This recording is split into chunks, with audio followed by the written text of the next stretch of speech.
Hello, everyone. I'd like to welcome you to this virtual summit. It's a roundtable discussion that I'm very excited about with the guests that we're getting ready to introduce to you. Each of us have a wealth of life experience and also in different stages of life experience. And we don't call it a trimester of life. We don't have the youth, we don't have the middle, and we don't have the upper end on it. And the beautiful thing of it is, even though we have our own unique experiences with time and how we've wasted time, how we use time, how we've cost time, and then becoming intimate with time.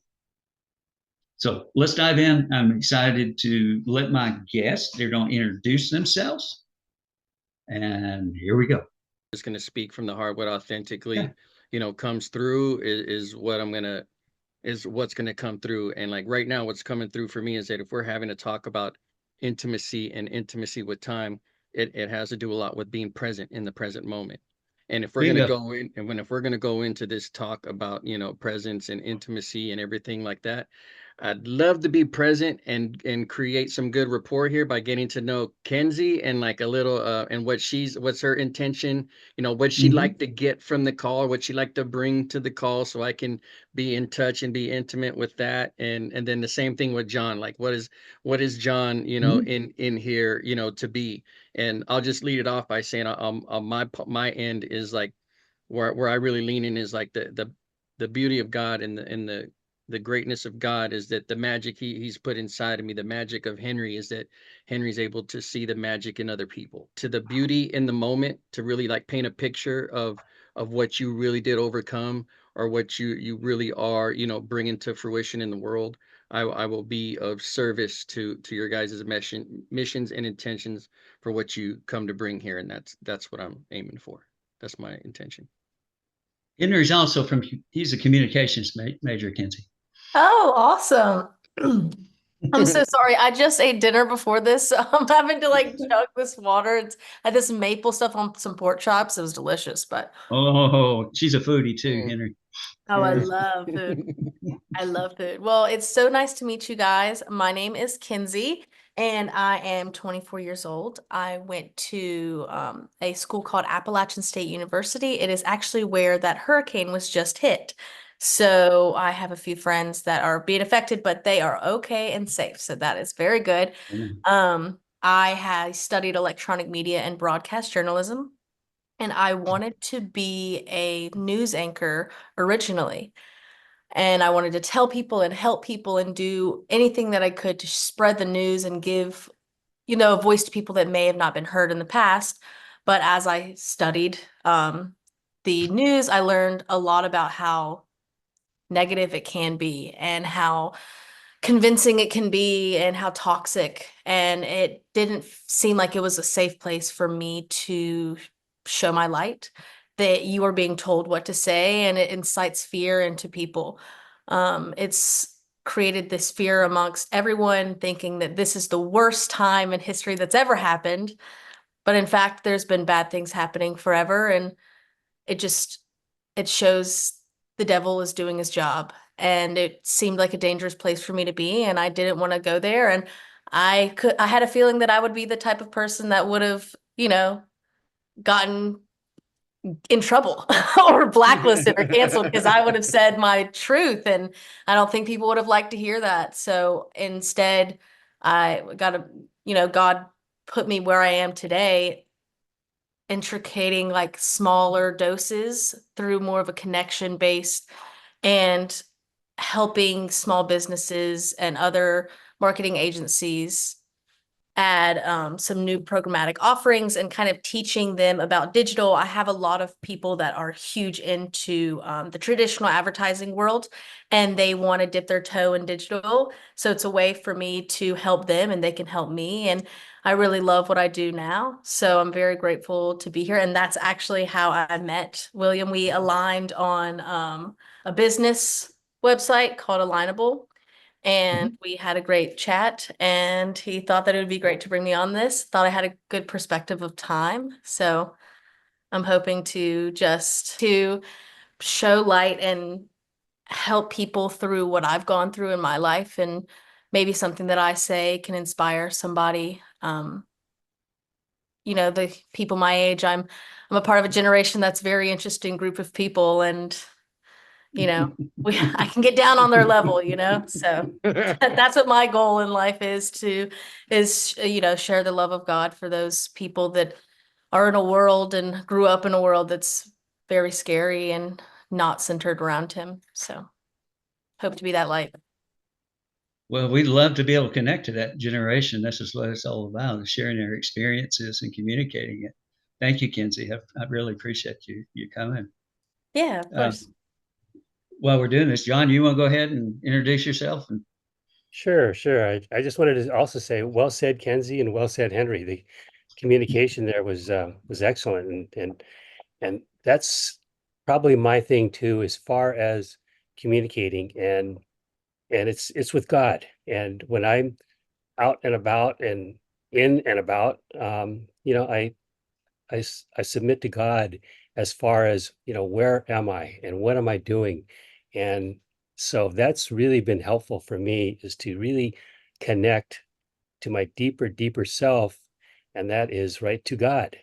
And things are happening in divine order. And I love that. I love that opportunity to be able to serve others in such a way that it is very much aligned with who I am, who God is, and the things that I'm learning. I'm a continuous, open-minded learner. Uh, I almost, because I want to be as compassionate to myself as I can be, almost to a fault, am I open-minded and wanting to learn as much as I can. Sometimes I go down rabbit holes that I shouldn't be going down. And so it's been an interesting journey. And where I am today at 75 years old, this journey has started before I was even born. I could feel it. I could feel it, and I know it. And my purpose here just keeps getting more clarity, how I can serve others as I serve myself, as I serve God. John, you also working with somebody with very healthy coffee, mushroom based, and it's good for the mind. You want to tell me about that a little bit? So everybody Sure, knows. sure. Well, yeah, I've got actually about 4 businesses going on right now, Mhm. all in a state of opportunity where we can really scale these things. My first business, I started with my son 12 years ago, an organic popcorn business. I was in Oh the yeah.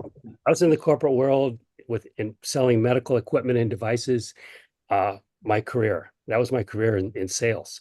And from there, I retired thinking I could happily play golf for the next duration. And that didn't last that long. I mean, I still love playing golf. That is another one of my passions.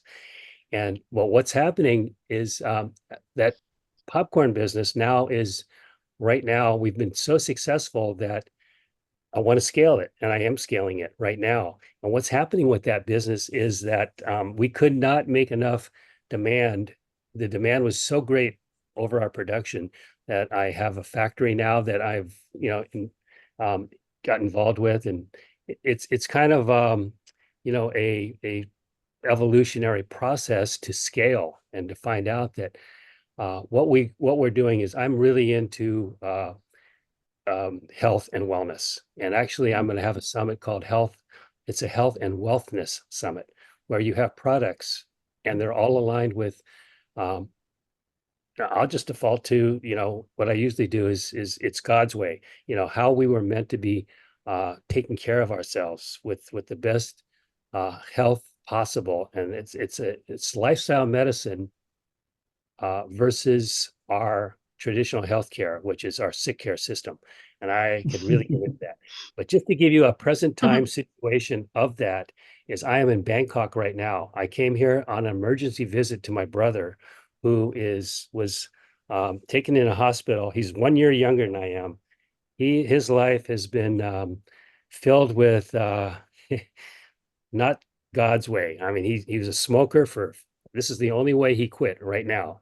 And what happened was he was taken away in an ambulance and to a hospital where he went into ICU. He was unconscious. For probably 10 days, he was on a ventilator. And then I had a calling. I said, I'm coming to see what we can do here to assist you. And so he was unconscious for 3 days. I think that's when he really, met his opportunity in another world. He had no recollection of what went on. And so he finally, came to where he was a conscious state. We put him into it. He's put into another room after all that time in the ICU. And the doctor said, we want to operate on you. You got to, we're going to resection your lower intestine. And my brother said, I spend one more day in this hospital and I'm dying. I'm dead. I cannot do this. The doctor said, yes, you will. That's the only way you're going to live. And for the last whatever number of days, they just deprived him of food, nutrition, and water. No nutrition, no water. That's the way the hospital, our system works, is they don't know what nutrition's about, how God can feed us to our cells the right things. And so I supported my brother totally, because he's really understanding, where he's at and how he can get better. And that's through God. And so disconnected all the things, took him out of the hospital 3 days ago. We're back at the house. I'm feeding him every day, whole food, plant-based, total nutrition in every direction, getting his lifestyle, medicine, opportunities going where he can exercise, he can manage his stress, he can sleep well, he can avoidance of risky substances and social connection. So How's that's he kind of, reacting to all that right now? yeah. So How's he reacting? pardon me, Wayne. That's it. How is he doing with that course correction? He's, it's one little step at a time. Yeah. I just finished my plant-based coaching certification with Food Revolution Network. It was a 6-month program, and and I learned a lot. And he is the most challenging person that I could ever be with. Fortunately, he's my Yeah. brother. Fortunately, I've got agreement from him that he will get healthier and that he will have to do things that he's not used to doing. But I treat it with kindness, compassion, and doing it in God's way. It's tough love sometimes, but somebody's got to do it if you don't stand for one another. God Thanks. bless you. I actually drink mushroom coffee. I heard you mention mushroom coffee earlier, and I'm so into that. My boyfriend's actually from Norway, so they do not consume anything of what we have in our food. It's all illegal there, actually. Most of the things that we have in our food, preservative wise, red 40 dye and all those things. So after coming back from Norway and getting acid reflux after just eating a piece of pizza or just a simple, or what I thought was a clean food restaurant, it was bad. So it makes me think about it. So this mushroom coffee is great for my gut. It's got lion's mane, so it's great for my brain. It's just the things that are just natural are really what we should go for rather than what's, chemically made, of course. To be honest, I drink the same. It's a big difference in how I operate during the day, if I do it or I don't. It really Yeah, is. absolutely. Henry, why don't you introduce yourself a little bit to everybody else? Oh, okay. You go ahead, John, you say something? I just wanted to finish up that. Yeah. Okay, sorry, Another John. one of our products is organic popcorn. It's also the mushroom healthy coffee from Live Pure. I also have another product called LifeWave, which is a stem cell activation patch that I've been using for 2 years. That's just amazing. That it's all inner healing. And I've also got another product called ASEA, which does cellular signaling, which is all within your own body to let your cells do the work. And that's how we have been designed. That's our human design. So yeah, but that's it. That's basically. Wow. Are you two, Henry and Kenzie, are you familiar with Lifeway? Lifeway? Yes, The Lifeway. church? It's LifeWave. Wave. Oh, LifeWave. Okay. Yeah. It's a patch. It's actually light activated. Really, it's not anything that you take. But John, you're probably a little bit more about it. I know they have like X39 and some other patches, and it impacts neuropathy, which my wife has. It Yeah, actually what it is. It's a patch that you can wear Mhm. anywhere on your body, and what it does is it's got nanocrystals, and it just combines the hydration of your body as well as the body heat, the light. And LifeWave has been around for 18 years, and it's going in another not another direction, a very aligned direction with the founder, who is all about light, all about light. This is how we can heal the best. The best way that we can do it is God's way, is, seeing the light. And the neat thing about LifeWave is that it is a leading edge technology company that is for our inner health. And it's really an amazing opportunity for people to get well with no side effects, for people to understand and get a peek into um, lifestyle medicine. Yeah. That's So interesting. what I'm doing We is are, I'm designing a community health fundraising system too, for churches and for communities, where it's got three pillars. It's to raise the health and wellness of the community.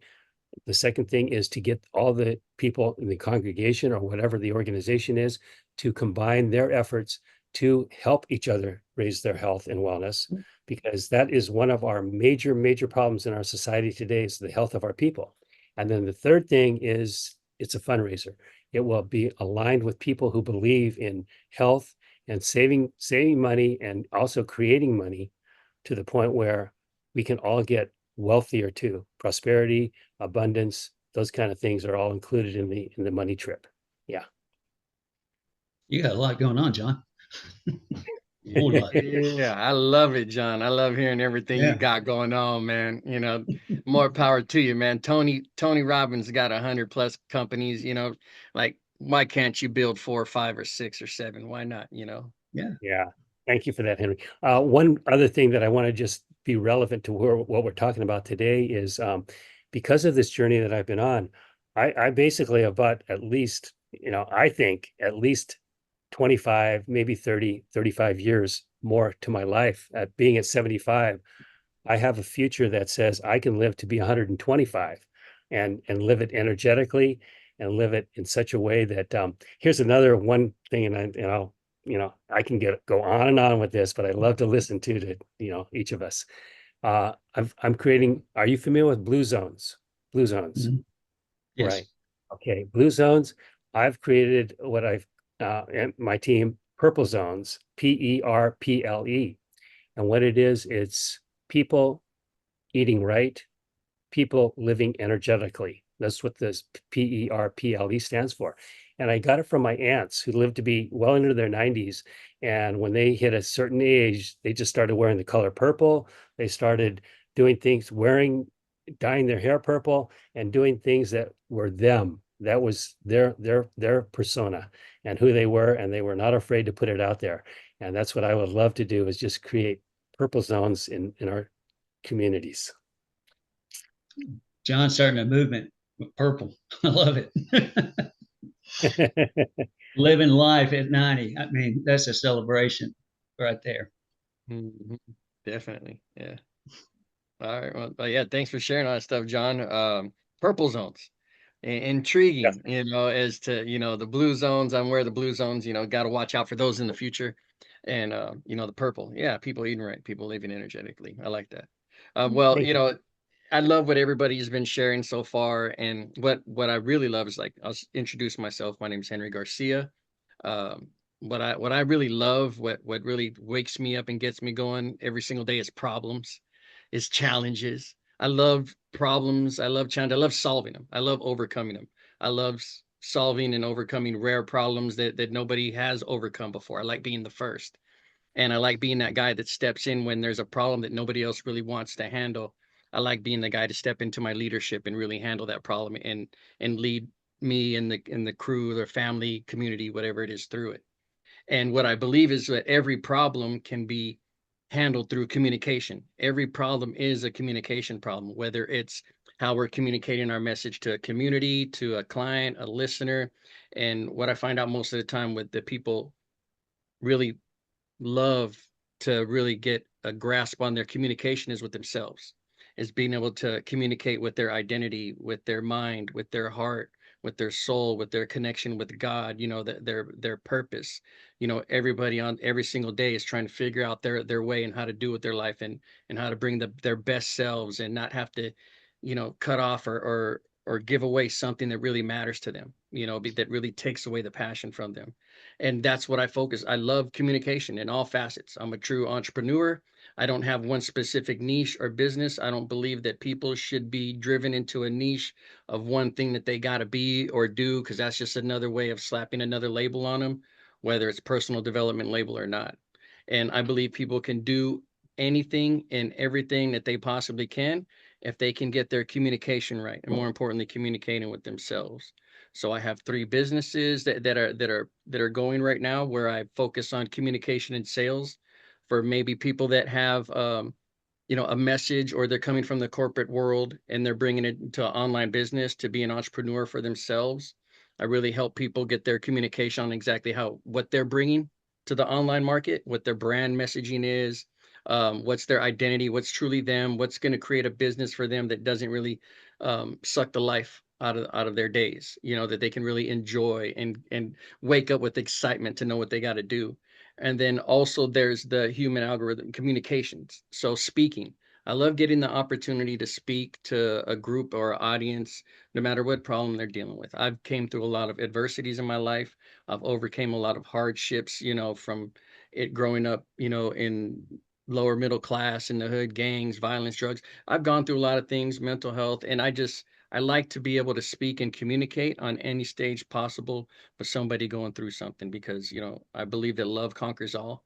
And if I could bring that love into the place and communicate it, then I can get people to communicate with the love inside of themselves. Like I said in the beginning, them being able to see their magic inside of themselves. And then the last thing is the new thing. This is the thing that's in the works, that's in the progress, that is what I've seen, you know, in the industry since the coaching industry that I've been in, you know, my whole life, coaching football and stuff like that. But the life coaching industry and the release of AI and the way that the coaching industry is evolving so fast, and the real problem of what's not being presented out there in the online world. There is a lot of healers, a lot of people that have holistic, naturopathic, functional medicine type health, like stuff that John was talking about, Mhm. and they're having trouble getting their messages out there and bringing their expertise from the corporate world or from their medical world, and bringing it to the people to be able to engage with them, because now they got to bring this education, and now they got to learn marketing, and they got to buy this program and that program, and then it just slowly sucks the life out of their thing, and they barely have enough money to fund their mission and their movement. And I don't like that. I believe that healers and the market share and the pricing and how profitable it gets to be for healers out there to continue to do the good work that they do is important. And I have a product called the Human Algorithm Healers Academy, where I create shows that are master classes, workshops, very concise, communicated forms of their expertise, with talks and questions, and being able to sell without a sales pitch, but preferably with questions, and getting to meet people where they're at. But more importantly, letting the healer that may have a corporate expertise in accounting, but also may have the identity of a person of God that just wants to do, you know, work and spread the good word, or they have something spiritual with chakras and holistic food and energetic and clean eating, and they really want to bring their message out, but they don't know how to, because the industry tells them that they got to solve one specific problem, they got to market to one specific message, and it sucks the life out of healers. And I'm tired of seeing that stuff anywhere. So I'm creating this product. I'm in beta mode right now, working with healers to be able to get their message out there so they can have profitable businesses, because they are great people. People of God, healers out there are great people to have with the amount of time. And I love that's what we're going to talk about today, because that's what I want to get healers, is their time to be able to be healing and spreading the message. A healer healing one person a week is a big disservice, you know, not to them, you know, but to the world. And it's us as a people to be out there to make this business profitable for them, to pay them what they deserve for the healing that they can provide to us. And that's what I do, man. Communications in all these businesses, and more importantly right now, is helping other healers build their businesses, because it's a must. Kids got to be taken care of. So much more I could go into. I think you just hit on something that is highly needed. For me, I'm a connector. Actually, after all these businesses I've gone through, my greatest resource is to see people's visions for what they are. And I see people who can align with them and make it work and have the journey to where we're all on a successful path and we're all under the banner of God going through it. And my focus, even though I'm an electrical acoustical engineer by background, I'm a passionate entrepreneur and too passionate at some point and nearly cost my life and just losing the way. And out of everything that I've done, I've connected people. That's the root of me. And it's just something I value. And when I say value, and that's the course that I have produced. It's going to be ready at the end of October. Is the value of values, how they're valued, and why does it matter? Because first and foremost, if you don't know your values, then you don't know your purpose. If you don't know your purpose, you're going to be in resistance, resentment, a lot of times revenge, anger, and all those things that are unfruitful. And you don't know why that's happening. And that's another thing that we're going to talk about is time. Is we lose so much of it not knowing who we are in the first place. And we take it for granted. Because that's what the world does. We're too busy doing. We take, and take. I take responsibility. I take action. But what are you taking from is the big question. Because you don't take something that's going to relieve somebody or something of something when you take. And that's a mind shift. I'm the founder of Leader of You, where we learn to lead beyond our self-limiting beliefs, opening our minds to and being awareness to possibilities to live a life worth living. And you matter. And I'm William Goodwin, the founder, and we'll put this roundtable together as an experiential thing in an intimacy with time, because time is really the foundation of everything that evolves in our lives. Time touches everything.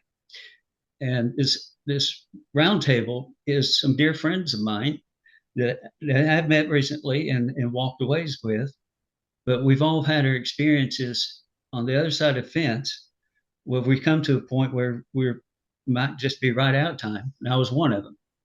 And so when you understand that when you run out of time in value, the perspective changes. And what's it worth to you now? And what did you just lose? So you live in remorse a lot of times when you look back at experiences. But the good news is God forgives and He's given us time, and we can start appreciating the time and start aligning with His purpose in our life. And that's when you get the magnification of time. And just in this scenario, it's living proof and evidence. If I was doing what I was doing before and lone wolfing and thinking I could do it all myself, and I didn't trust people to do other things because I could do it better, well, one, I'm denying a blessing that people have to offer. And that hurts, and it costs them time because they spent the energy to come to me with the blessing and I push them off. Had I accept that blessing, my time would have magnified. Yeah, it may have not been perfect, but the mission would have gone a lot further. Had I taken the time to invest in that person who is willing to bless me. So the more we look and open up ourselves and be vulnerable and being trusting, we're going to start looking at time perspective a different way. We're going to see it take us to success. So when we take something to success, now remember, we're taking something from somewhere. So there's cost to everything in life. And so you got to evaluate what those costs are. And does it matter? Is it worth you taking that time? Because time is your liquidity, and it's sitting in the bank that God gave you. That's your measure of time. How you treat yourself shortens your time or lengthens your time. How you love deepens the time and relationship and value, or you're shallow in love and you put no deposits in, then it starts taking from you. So intimacy with time is really everything. We have another episode coming up after this one that we'll announce today at another time. But when we start having relationships with money too, money is tied to time. Time is senior to money, because without time, you couldn't invest to get the money. But when you get money and time involved, there's trust, and that's another issue I want to talk on. But right now, who created time? Time was created in the beginning, and that was given to us by God. So we know time is a construct given to us to enjoy the moments in time. And what I'd like to create actually around this round table is each other's perspective. If you notice, we have 3 generations here. So each of us have a time difference in perspective, but in value to contribute, giving our time to you who are listening. And we pray that it impacts and lands with you. If some of these would take away and they impact your life and shift to where you can start enjoying life and be fruitful in it. Verse is I want to really hammer on because it's really the aligning point in time is Matthew 6:33, and it's seek ye the kingdom of God and his righteousness, and all these things shall be added unto you. All right, so what did we just hear? The kingdom of God, that's where everything stems. His righteousness is where it comes from. So that means we need to be in alignment with him. And all these things shall be added unto you. Well, all means all in Hebrew and Greek and English. So if it's all, includes time. So that's where I'd like to start. And I'm going to go ahead and use the introductions we've already done. So if you guys want to go ahead and flow with it. So if anybody would like to contribute, that'd be great. And I'll close out with my experience and what became my time intimacy when I had no time left. And that shifted everything. And it's only by the grace of God I'm still here. And I'll explain that in a minute. But one of you want to take the floor? Go. Okay. I hope my internet's okay. Can you hear me well? Yeah, absolutely. Awesome, awesome, awesome. So, I know you're probably thinking that a 24-year-old girl might not know a lot about time and how precious it can be. I am not able to relate with a lot of people my age. Not to say that I've gone through the worst things of life, because there's terrible things that happen in the world, and I'm going to preface with that. I know that I am not the most victim person in the world, but I experienced things very young that have led to a center of not liking myself, but being this light for everyone else around me. So I recognized that I was spending a lot of my time making sure everybody else was comfortable based off of things that had happened to me. So I'll just preface with, as a little girl, my mother decided to take her life after it was a generational thing that passed down from her father to his family. And it had impacted a big chunk of part of my family. So it passed down to me into my own brain. And then I experienced it as an 8-year-old little girl. So it was very intense, being a child that had a lot of emotions and didn't have many places to put them. I had a wonderful father. He was a great guy, but he was very busy working, doing his, what he needed to do. And men are taught that they don't need to have emotions, as you all know. So he didn't know where to hold me in that. So I had to spend a lot of time by myself. So I had a perspective of the shortness of our lives at a very, very young age. Sometimes it would keep me up at night as a child, afraid that I was going to die or God was coming down tomorrow. I'm not going to be able to live on. And I was afraid because I was a child. So I had a large concept of death, and I would talk about it with the people around me, young children, and I had to learn to not, because they don't understand it. So I always felt a little on the outskirts of things.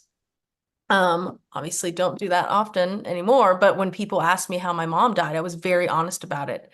And not a lot of people knew how to take that.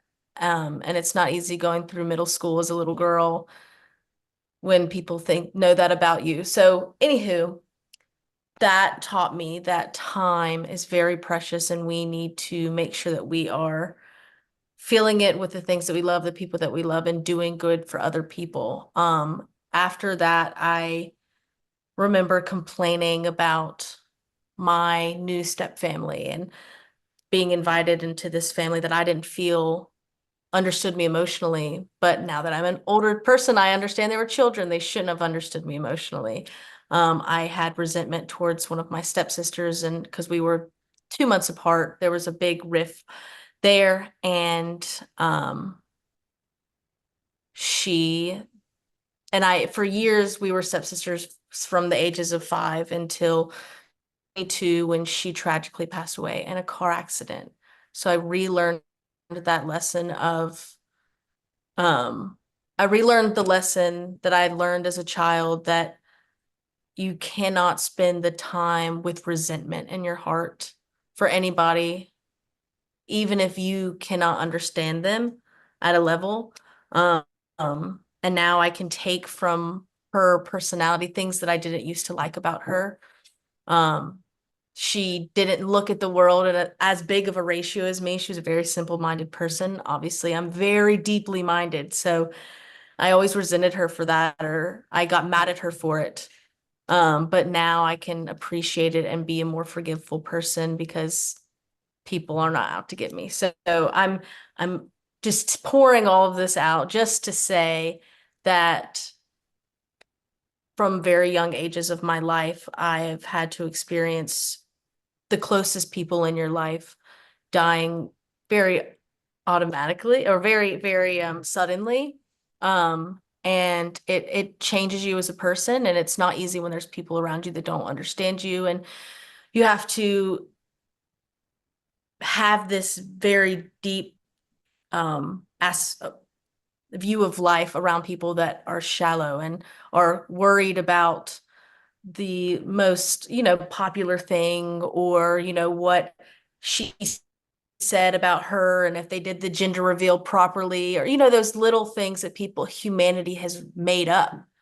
And people have started to fixate on those things. And I'm trying to remind them that the only way is up, you know?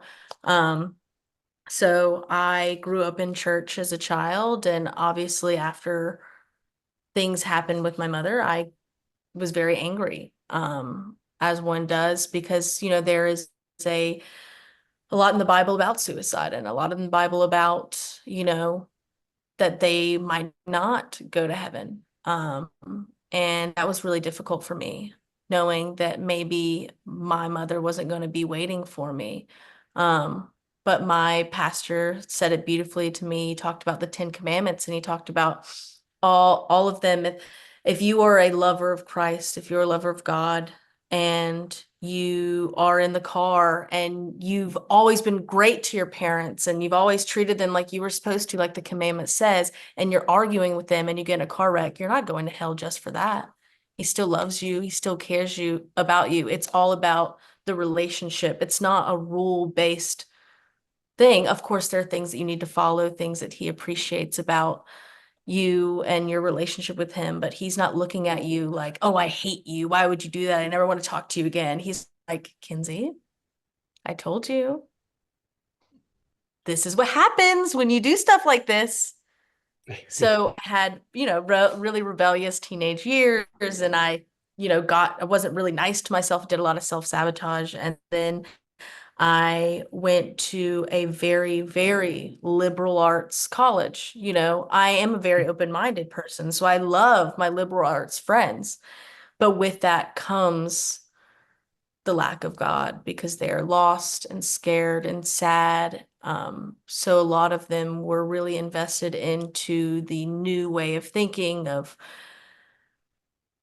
you know, the generations now, about like sexuality and hating God. And there's a lot of that around the college that I went to. And it actually turned me closer to God, because I saw how sad and lost those people were, because I was angry at God at that point. So for a moment, I went with it. I was like, you know what? Yeah. Ugh. And then I just saw how sad, and I felt sad. I felt weighed down by these chains. And it's like God tapped on my shoulder, and he was like, remember me? And I was like, oh my gosh, I do remember you. So we have been thick as thieves ever since. But of course, once my sister passed, I was mad again. I was like, again, I just got over this, you said that was it. I thought that nothing else would have been able to like, I didn't think I was going to be able to lose a family member again. And I was only 22 at the time. That doesn't happen to anybody that I knew around me. So I felt lost again and mad. But at the same time, she passed away with her boyfriend, and he had a family that was very close to God. So watching how they dealt with it with strength, and I saw other people dealing with it that didn't place God in the center, and they were just crumbled. So I walked toward the strength, and ever since then, it's just been like second nature. I can't explain it. And, I try to tell people all the time, I've tried everything. I experimented with more things than I should have. And I tried, you know, leading on myself. I tried to do it myself. I tried everything that I could possibly think of. And the only thing that ever helped me was the Lord. And when it's like that deep down feeling, that those tingles in your spine. It's the most, unexplainable thing. So I just needed to. So I'm just saying that if a person like me, that the devil had a target on my back and really wanted to get with because I have a positive spirit, and I think the devil saw that, and he was like, "Oh, she's gonna make a change. I'm gonna get her," and he hasn't got me yet. So. God won't. I mean, he protects his own. As Kenzie, thank you for sharing. That's very vulnerable and very touching. And I pray that reaches more than just your age group. I hope that goes all the way up and down to the younger too. I'm very touched, and I appreciate that. So the basis is God. Everything centered around God, and that was your strength. And you could easily shorten your time, as you mentioned. Right. But since this is about time, I'll try to tie that into time really quickly. Sure. So that I just know that this time that we have right now is so precious, especially in the US. We love to go, go, go. We like to keep our heads down. We like to spend time by ourselves. We like to do all these things, and we forget to look up and see what's right in front of us. And it's the beauty of God. And like, I will try and spend every second with all of the family that I can and the people, and make them feel special. So, yeah. Well, you're making us feel special, Kenzie. Thank you for that. We're enjoying the time together. Thank you. Yeah. So Kenzie, you really hit on something that's major, that a lot of us, it's a blind spot for a lot of us. I think Henry, you wanted to talk on blind spots a little. I know there's a lot doing going on. Is that something you wanted to talk about, or? Yeah, I mean, I can talk on blind spots and, No, I want from your heart, just whatever you want from your heart. I had heard you mention it, but whatever. Okay, yeah. I definitely, I have something that's bubbling on my heart and my spirit, and it definitely correlates with what that's saying. I remember John was jumping to say something too. He had something on his John, spirit. you're up too. It's either one. Go. Did you have? Now I was just gonna, go in turn here about what we're talking about. Go ahead, Henry, if you'd like to, talk about blind spots from your heart. I'm just, what I'm doing is I'm living in the moment here of just listening and soaking up everybody and what they have to say. And Kenzie, you are amazing. I mean, you have an amazing life. What comes up for me and in this time frame of what we're doing is resiliency. Resiliency is amazing, and it's really striking me very much right to my heart about where you've been and what you've done, and your wisdom beyond your years. I just appreciate your journey. Thank you. Oh, Thank thank you you so much. Thanks. I mean, I can go on forever. I love to chat. I can tell all of us in this group are yappers, and I'm really enjoying it. Yeah. Okay. Guilty as charged. Yep. Yeah. Love to talk. Mhm. And But yeah, it's so good. It means we really care, and we want to invest in the people around us. Yes. yeah. So But, I'm really interested to hear the blind spots from Henry's heart here, what that means. I'd love to hear Mhm. that. Oh yeah. I don't. It's not prepared. It's just William. From the heart. It came up, and I think it's a good way to really explain what I was hearing in Kenzie's share and what I really think about when it comes to time, the intimacy with time. And I think it's something that, the blind spots is something we all have. And I think what the blind spots really get illuminated is when time gets lost. You know, it doesn't matter if you're 24, 44, 74, 54, 64. When you experience your time losing time with somebody and it being taken away, cut too short, that's it really brings up the blind spot of life's meaning, and it takes time out of your blind spot because we're caught up in this construct of watching time and quantifying time, and what can we get done in a day, in a week, and a year, when all that stuff is great, but what really matters is in the moment right now. What Mm. matters in the moment that you're sharing, that you're spending with the people that you're in communion with, whether it's right here in a Zoom, or your family member, or your boyfriend in another room, or your brother in the hospital, or your relative next, or whatever it is. My family in another room. The most valuable thing is time. And we think we have it. We think we got it figured out. We think we know what we have a grasp on time until it gets taken from us, by somebody that we love. And then we know when we can't get it back. And then you really start to experience what matters, those moments. And then when those blind spots and the what matters starts to come up, it's memories. And those memories of togetherness and being together start to give your life meaning. And it'll give it a meaning of love and abundance, sometimes lack and regret. Most people end up on the latter. That's the blind spot, is the value of the time, is the meaning in the time right now. Is that the most important thing I think in my meaning of my life in this time is to represent, you know, losing the loved ones that I had, like my grandfather. He was a great pillar of the community. He came from Mexico. He immigrated here, and he brought Christianity to a bloodline that just didn't know a lot of good things. And he took the humility upon himself and made the best of his time and all the blind spots that he had to bring a meaning to his life through the power of Jesus Christ, which therefore brought it to my lap and brought it to my eyes as the firstborn in the next generation to start to carrying it forward and to see the value of that time. And I get caught up in blind spots too.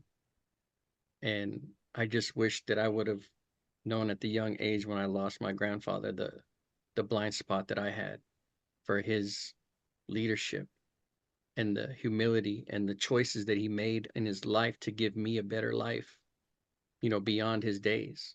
And to do it through God is powerful. And I think that blind spot, if there's a way to really minimize them and not get caught off guard by them, is to really be an observer and really listen to the person that you're with. That's what I think the value of time is, and the blind spots, and what God has shown me is that the beauty and the value right now is to hear your guys' stories and how God has made a difference in your life, so we can see how God is magnified through the glory of us right here, through all of our losses in time, through everything that we had to learn, all of our blind spots when we got caught off guard. Because blind spots aren't like in you're driving in your car, they're just closer than they appear. No, blind spots in real life hit you across the head, slap you in the face, hit you in your gut. That's when you really find the blind spot of time. And I just pray for anybody that has got hit with the blind spot of time, that they hang in there, and that they realize that their superpower that they have and they always have in this moment right now is their endurance. And if you've gone through stuff and losses in time and you're in the middle of a blind spot right now and you don't know what's happening with your life and you can't lead yourself, to the next moment, I get that. And it's a struggle. And the best thing you can do is bring some meaning to your life. And the best way to bring some meaning to your life is to be of service, because that's what really matters. The service that my grandpa provided for me in bringing Christianity is something that will live on for generations in my life. I carry the torch of everything that he started. And I just think it's really crucial, the blind spots of time that we lose. We really don't know what you got till it's gone. And I know now, with the amount of people that I've lost and time that I've lost through my choices and others, that I will be present in every moment that I'm in. I will see the beauty in Kenzie's and John's and William's lives, so I can see the moment right now, so I can see the beauty of God in all of us, and that somebody else can do the same. So, Yeah. it's just blind spots. That's beautiful. I mean, sometimes it does just hit you right in the gut, in the face. When my sister did pass, her blood sister, which was my younger sister, we're all sisters, but I call them that just to separate the two. So she looked at me after we lost her and she said, Kenzie, I know you lost your mom when you were younger, and I didn't know that this is what it felt like. This whole time you've been feeling this and nobody knew. And now this is what you're feeling. She said, wow. And it was just this healing moment for both of us.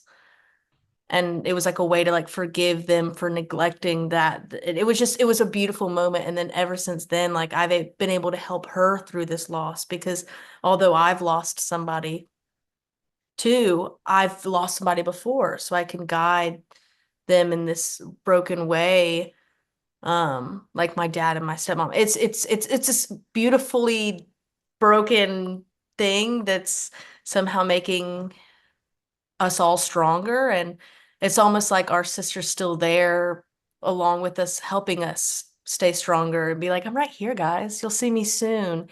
And people have asked me in the past, like, how do you know the Lord's there? And I'm like, oh, I hear him all the time, first of all. Second, I got people up there. They're pulling on me all the time. They're whispering to me all the time. You know how many times that a car like swerved towards me and just like stopped? Like there is angels out there. Like, Mhm. and there's no other explanation to it. And then my sister was able to get even closer to God after she lost her sister. What a thing, it's normal to go away from stuff. So it's very beautiful. Like if you can start to appreciate time, and now our family's very good at like getting together and we make it a point. So we've taken it head on and just made things more special, I think. So blind spots are really important. Yeah. You can't know them until they hit you in the face. That's the hardest part. So right through it. Yeah. Yeah, as we get caught up in that stuff, and like we're always trying to do things and be things for other people and family and all that stuff like that, but we get hit with these blind spots and we really learn what matters, and sometimes Right. it's not about what somebody's doing, it's just about being there with somebody You're and worrying about like, sharing oh, that this moment. isn't perfect. This isn't that. It's just like, we were here. Nothing's Yeah. perfect. Yeah, because Yeah, it's like what you dealt with your mom, it's like you dealt with that with your mom, and then you got to be there for your sister, and you knew the best way to be there was nothing you could say. It was just absolutely. being there for her, and that type of wisdom, to have it in your early 20s, 22, as opposed to, like 42, maybe when I got it. I don't know, 32. If the jury's still out on that, but that's something that you've learned, and I just thank God that you saw the lesson out there and you were able to pass it on to somebody else to help them through their blind spot, because she didn't see it. She's like, oh, that was a blind spot for her, right? Like, I didn't know Yeah. you were going through all this, Kenzie. And it's funny how God works and his divine timing. And now you guys have bonded closer, in the best of times and the worst of times at the same time. God still Yeah, shines. That's absolutely. amazing. It's all about like taking something that happens to you and trying to make it the best. I mean, you can always say that, not to say it always happens. Yeah. And it's life is an ebb and flow. It's not like this. You're going like this kind of Yeah. direction, you know? Yeah. So yeah, it's all about just how you roll with the punches, I guess. Yeah, rolling with the punches. It's funny how um, things are not what they appear to be at times. And it's funny how, these gut punches, what I'm hearing here is that it gives us these gut punches and these things that are just slapping us right in the face. It gives us more clarity of purpose and more clarity of our timing for where we are in this world today. And those things are just, I don't know if you want to call them accelerators or learning experiences, but those blind spots I think are so helpful when you understand what they mean and how you can move forward in your life. So yeah, thank you for these shares, because it's just amazing, the things that we continue to learn as far as, what God has put us on this physical earth to be to do. And these little clues, these little things here for me are just, more and more clarity on why I am here. Very cool. It just ties My all of us grandmother, together just she's, right there. Oh no, no I worries. was just gonna say my grandmother's 76, and she says that she learns every single day, Yeah. Yeah. a new thing every day. She said, I am still improving myself. Y'all would love her. Barbara, ooh, I gotta get her on one of these. She's a Oh, yapper bring it. too. That's where I get it from. Bring She's one of my purple zone people, and it sounds like, and she's also what I call a gold Gen Xer, a gold Gen Xer. Where Yeah. she is just the Yeah, golden. that's Henry's. That's it. That's his mission right there. He's after to go Gen Xers and communicate with them, Oh, let them know the yes. truth. But after hearing everybody talk, you just got intimate, and you got intimate in the moment. You got intimate with time that we're investing in each other right here, right now, and that's a good example to lead by and show everybody how we can get real. This is authentic. This isn't rehearsed.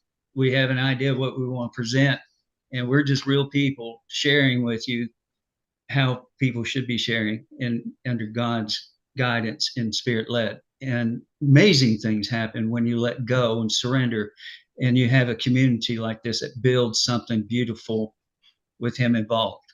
His word never goes void or returns void, and He always magnifies and multiplies when He's involved in things like this. So, everybody that's listening out there, please, there's little takeaways for everybody. I know something's going to land for each and every one of you in a different way, and that's the beauty of this, because everybody gets something out of this contribution. Everybody wins. It's a win-win, and those are the way we should be operating life in always. So, John, you want to share the experience with what you have on your heart? Well, I just go right to the present time with my brother. It's a situation where I guess if I did not come, which I had no doubt in my mind that it was my calling to be here. I'm such a busy guy. That's my thinking. I'm always so busy with all my businesses and everything I'm doing, and my passions and purpose, and basically what it has done Hold is on, yeah. it's costing me my marriage of 40 years. I'm so fortunate. I have a beautiful family. I have 2 kids and 2 grandkids. And I thought, one of the things I was going to do is live with the rest of my life with my wife, who we raised, we made the family. And what happened was we went down different paths, and I got stuck. I got stuck in that relationship to the point where now time is giving me 6 months away from that. And what I'm understanding is me and my connection with God, and to be able to spend time with God. I have a routine. I've got a lot of routines, habits that are for the good. And what I've done, I wake up just naturally every morning, probably around 4:30, 5 o'clock, and usually want to get out of bed by 6, and really try to discipline myself to get 8 hours in bed. Make sure I get 8 hours in bed, because I used to live a pretty fast life where after I put the kids to bed, I try to get on, do my stock market stuff and work for another couple hours, and get by on 3 or 4 or 5 hours sleep, and just keep learning that that's not the way to go for me.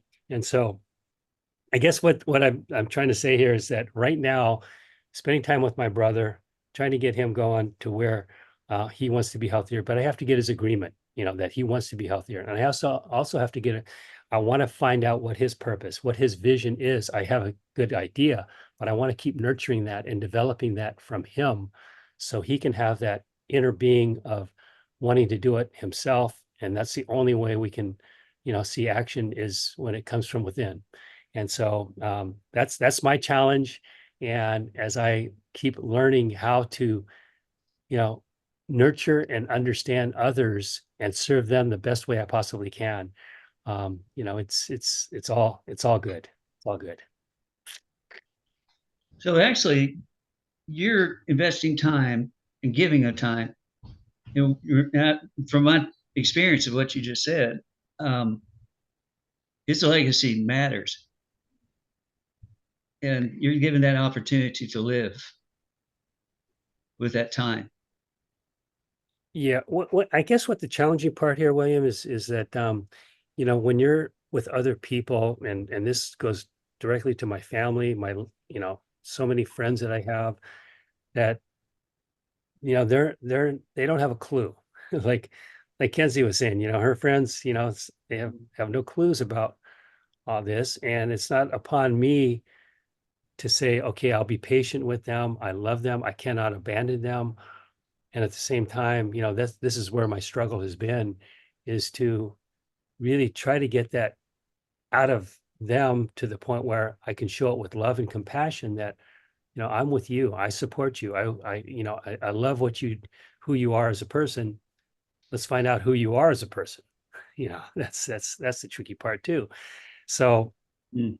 like with my brother right now, um, I see all the things that I've seen, from my past of looking at my brother, your closest people that you are closest to, and knowing their faults and their foibles, and the things that did not agree with you. But because of who they are, like my brother, that I'm not going to ditch him. I'm not going to abandon him and say, I'm going my way, you go yours. Unfortunately, that's what happened to my wife and I. So I don't know. I'm still, learning about how to best do this. And I just go deep inside of me knowing that that is my purpose. I am very clear.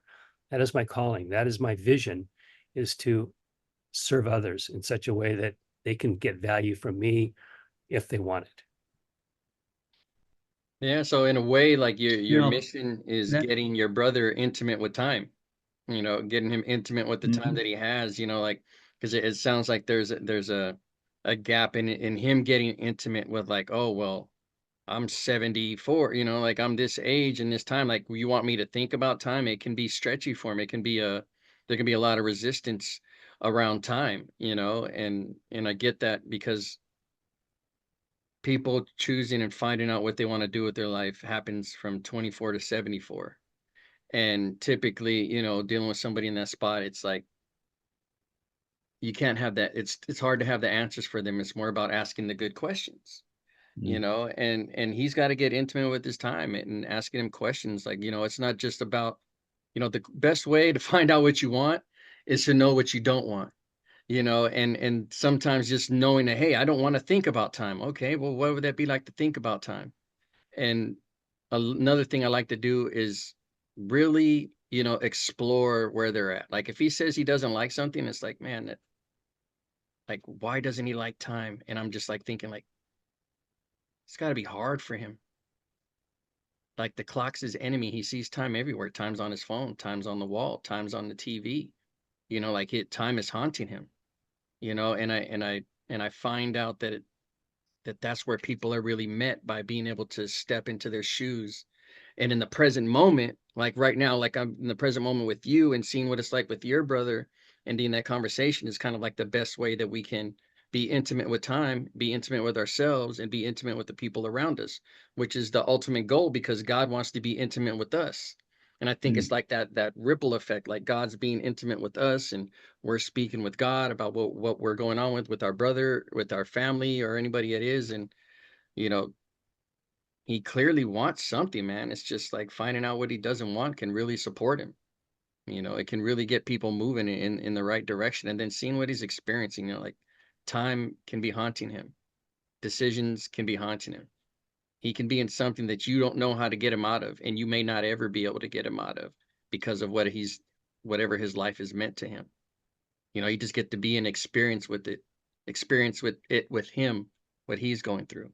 His blame, his shame, his guilt, whatever the enemy is coming at him with, because that's what the enemy is doing.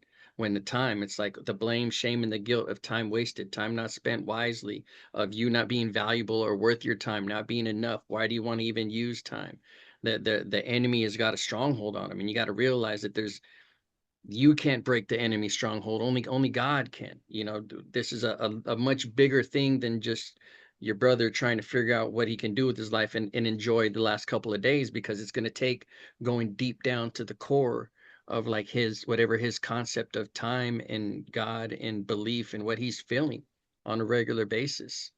I get that, and my heart goes out to your brother, and I'm just going to pray for your brother that that God just breaks the enemy's chains right off, and they're not on him. They're already off of him.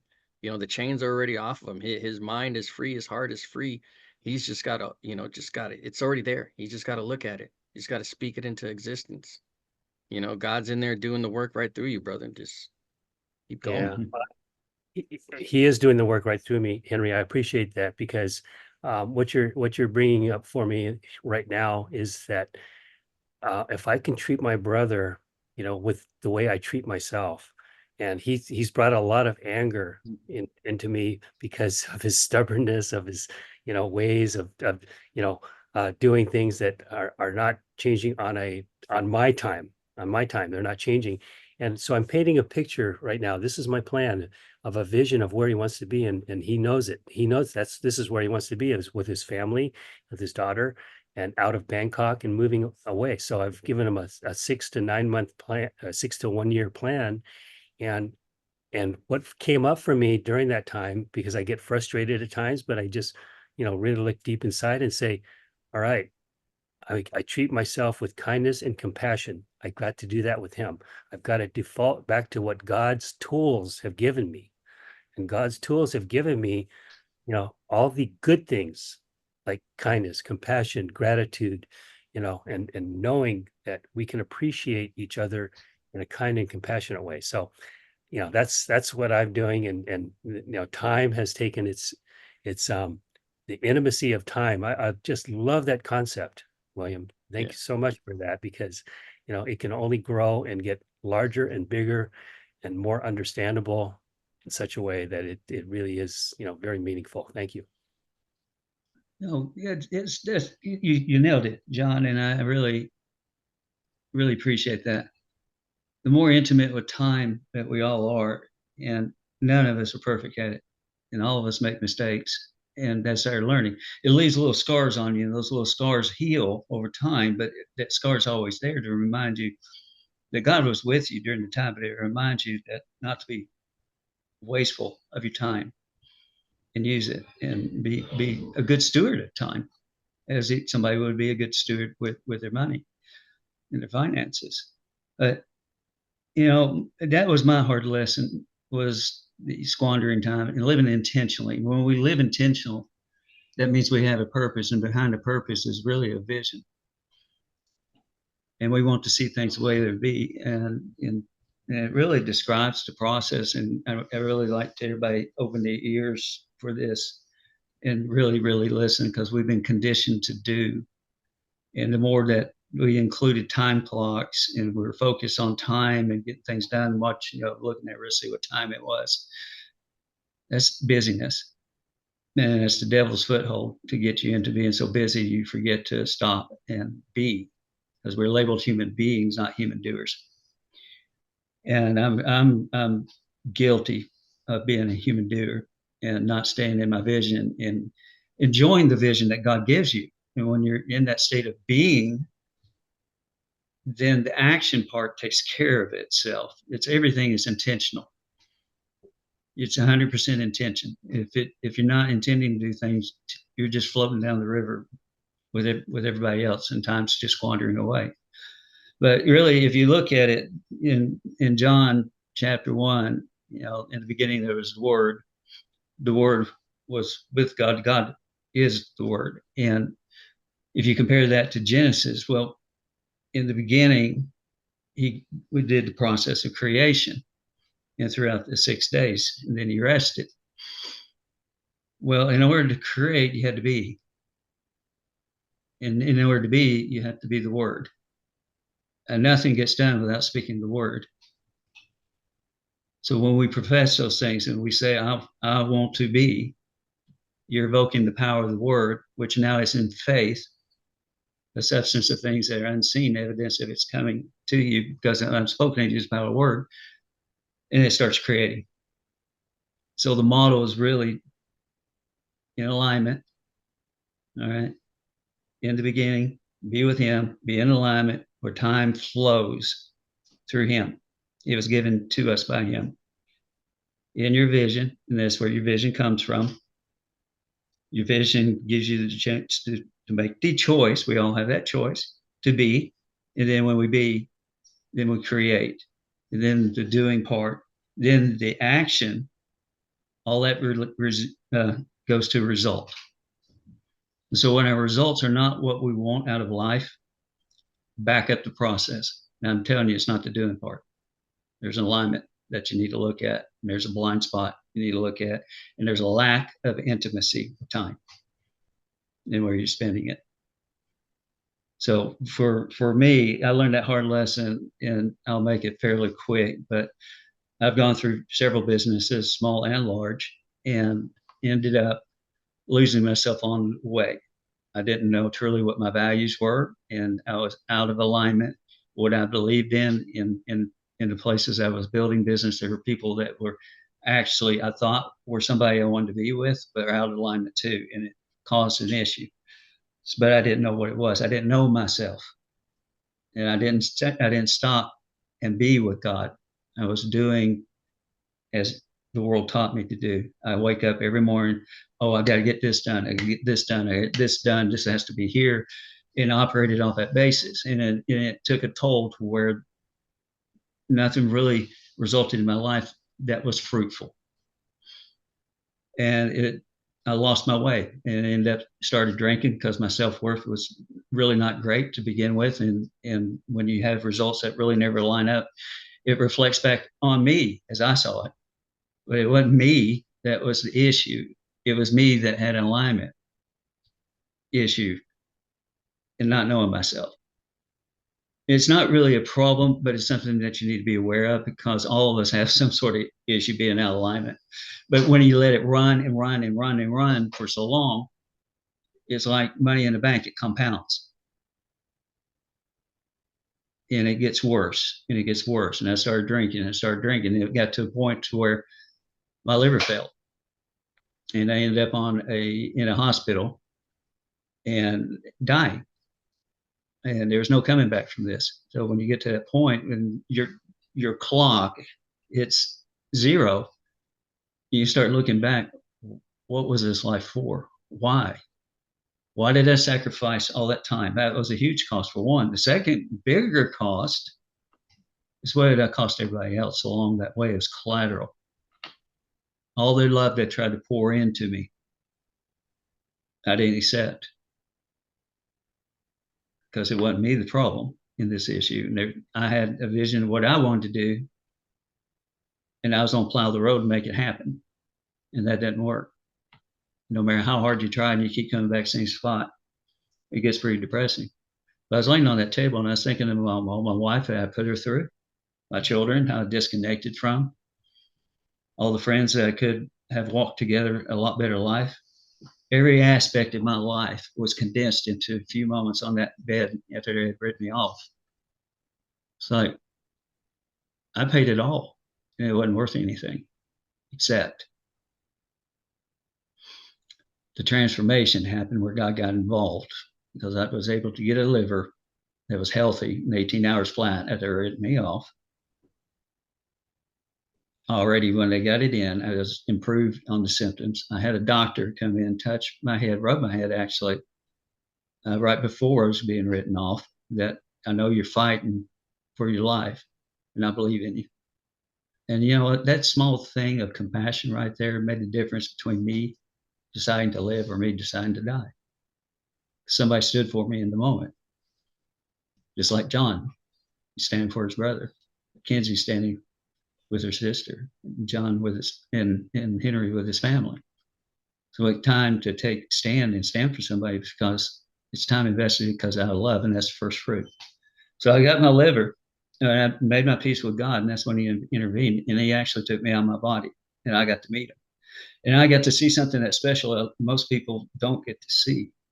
So when I was coming out of my body and heading for the gates, you could see time in all the molecules they were spinning around. They just stopped as I got into heaven.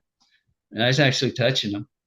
There's no vibration. And for engineers or anything, anybody physics, it's 0 Kelvin, which means there's no vibrations whatsoever. No heat signature. If there's no heat signature, no vibration. If there's no vibration, there's no sin. Everything's in perfect order. And when you become before the Lord, the first thing you don't recognize is him. There's no question about it. You have everything intact about you.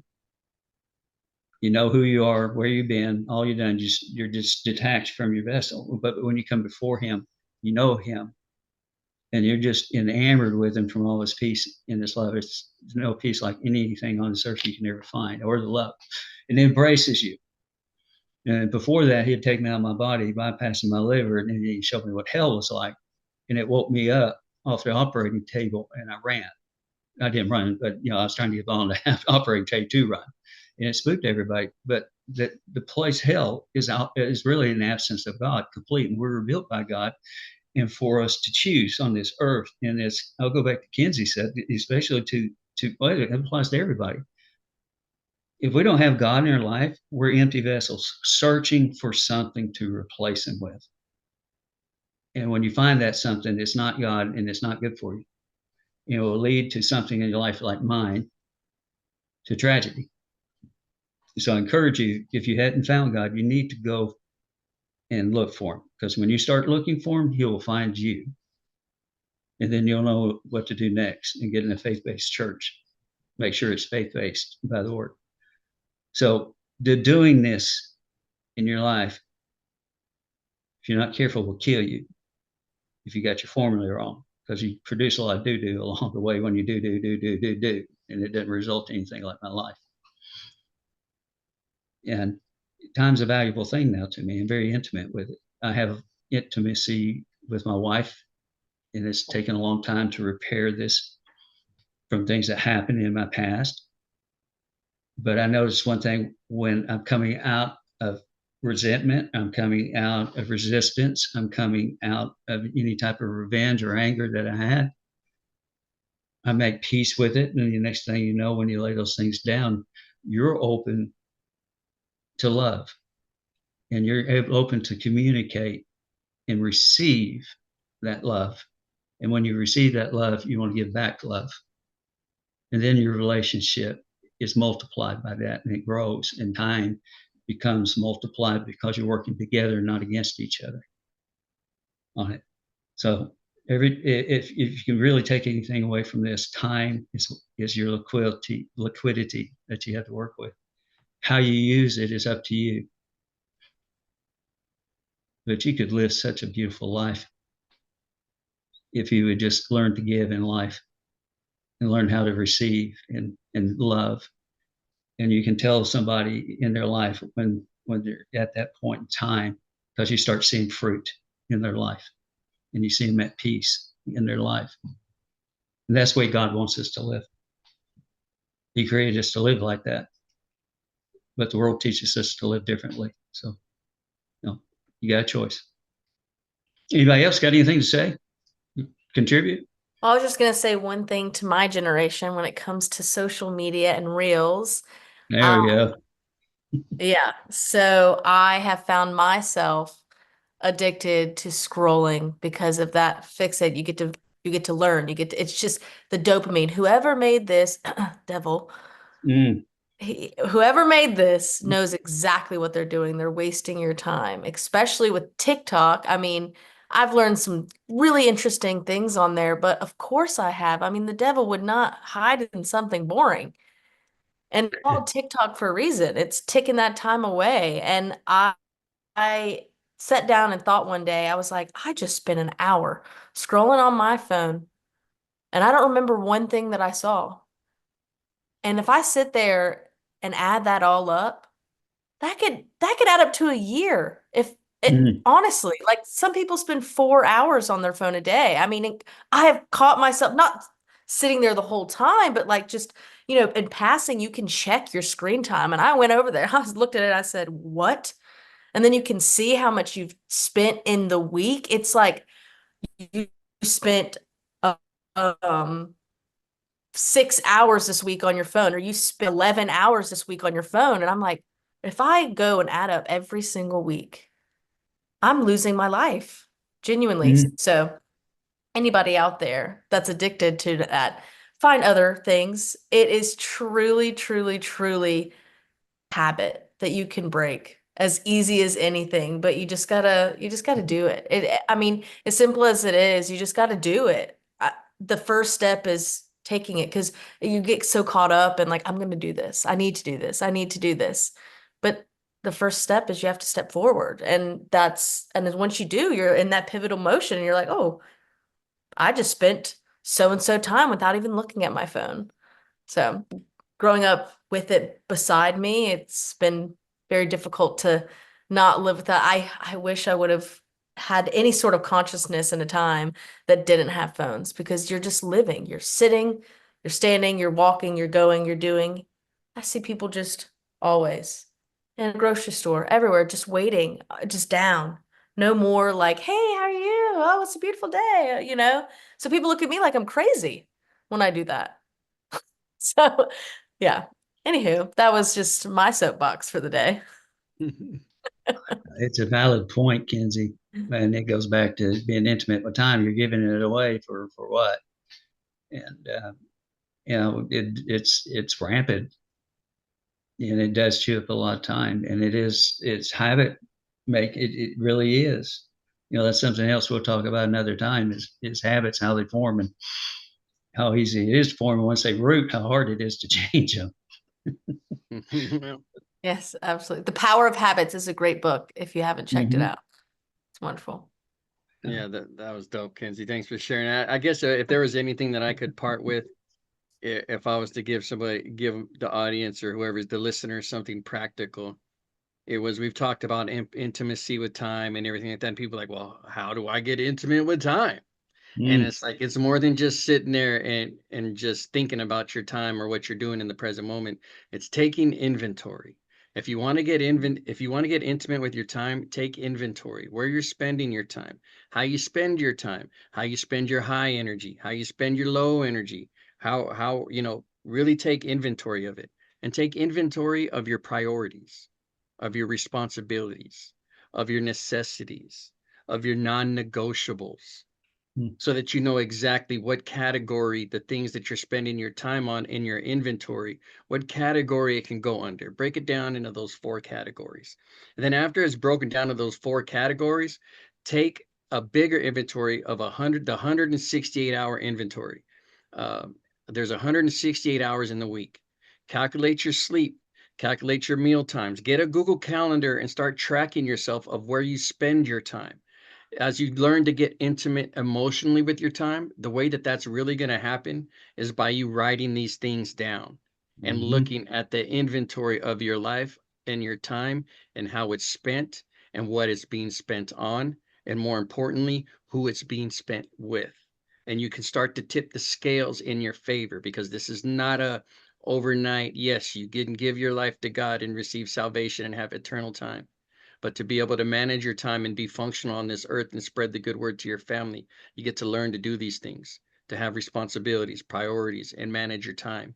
And then, and only then, can you see exactly what's going on in your environment, in your mind, in your heart, and start to reshape your world. Start to let God do his work by being present to what is actually happening in your life. If you do this step, if it takes you a week, 2 weeks, a month, it may take us sometimes, it may take you a year. Don't give up. Take inventory of your time. You can really get it done in a week. Get it done this week. A year is too long. You don't have a year to waste. Get intimate with your time now so you can see exactly where the best parts of your time are at that you love being intimate with. So you can create more of it and have more of what you want and less of what you don't want. And then you'll have a life worth of meaning because you'll be doing what you want. And then it'll echo on to everybody else. And before you know it, you'll start to create other intimacy with time and others that they'll start to create with others. And then next thing you Mhm. know, you'll have a community of family that are intimate with time because they know how they spend time with their mother, their father, their brother, their sister, their friends, and their partners. And you get to see the real light of life, what God's true. He wants you to be intimate with him by spending your time with him in a relationship with him. And this is how it all works for everybody at all time, anytime, everywhere, and everything. So if you want to really learn how to be intimate with time, take these first practical steps and make sure that reading the good word is one of those practical priorities and responsibilities and necessities, because it'll bring light and the right kind of like peace to the experience of looking at yourself on paper. Wow, that's really cool, Henry. Thank you for that. And is this whole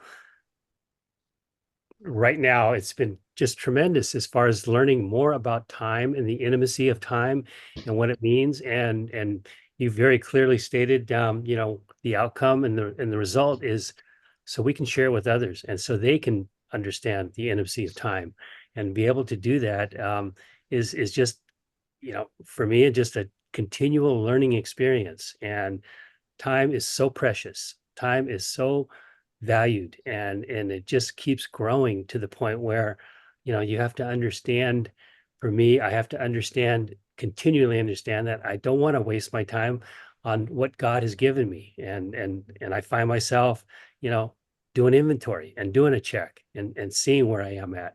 And this has all been so helpful. So that's all I can say is thank you very much, all three of you. Likewise. Oh, it's been a blessing. Yep. You got to remember, it all starts back with God. This is the very first thing. All things stem from him. Seek ye the kingdom of heaven and all things. And it means in all things. That's your life. That's your energy. And we're spirit. You unplug from that, then chaos starts setting in from your life and your battery. Just think of it as God is your energy choice, your life, and you pull your hand off of them, you don't discharge. And eventually you'll get to a point where you have no charge left, and that's not a place you want to be in life.